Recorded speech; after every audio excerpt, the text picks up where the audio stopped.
Hey everyone! Welcome to Steven Universe, the show where we talk about the universe of Steven Universe. I'm your host, Victor Frost. It's day 2 of Steven Bomb 4, A New Hope. And if you're new to the show, during Steven Bombs, we usually forego the typical news and review segments. Instead, we jump straight into analyzing the latest episode to see what we learned. If you haven't yet seen the episode, Steven's birthday, now's your chance to pause this video, go watch that one, then come back. Don't worry, we'll wait. This is your spoiler alert. New episode, new lore. Let's see what we learned. Today's show is going to be a short one.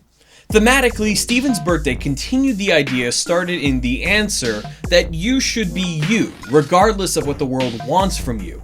Where in The Answer, society wanted Ruby and Sapphire to be separate, this episode, Steven thinks he needs to appear bigger or older to satisfy Connie's perceived desires. Emphasis on perceived. In each episode, there's also this narrative mechanic of an opposing force. Not in a two sides fighting sort of way, but in a Newton's third law sort of way. In The Answer, Ruby and Sapphire fell so easily into fusion, society responded just as easily against them. For Steven, he's trying so hard to keep himself stretched out, while his body is seemingly trying just as hard to pull him back into shape. Each force is trying to maintain the previous status quo. And in this way, the episodes themselves are almost balancing each other out. Where The Answer shows the status quo as having a potentially suffocating and inhibiting quality to it, Steven's birthday says there's nothing necessarily wrong with the status quo, that it can be the natural, optimal state of things, a sort of don't fix what ain't broken approach. Amethyst in her own way warns Steven about this. As an expert shapeshifter, she warns Steven that he might hurt himself if he continues to stay stretched out.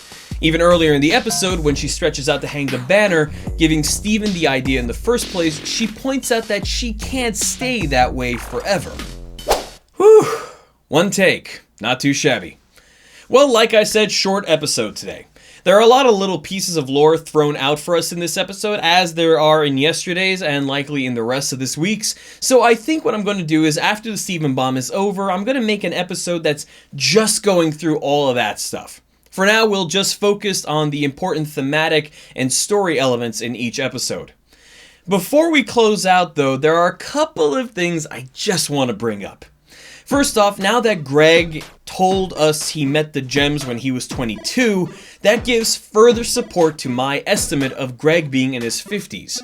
To watch my full analysis and estimate of Greg's age, you can click here, or click the card up in here.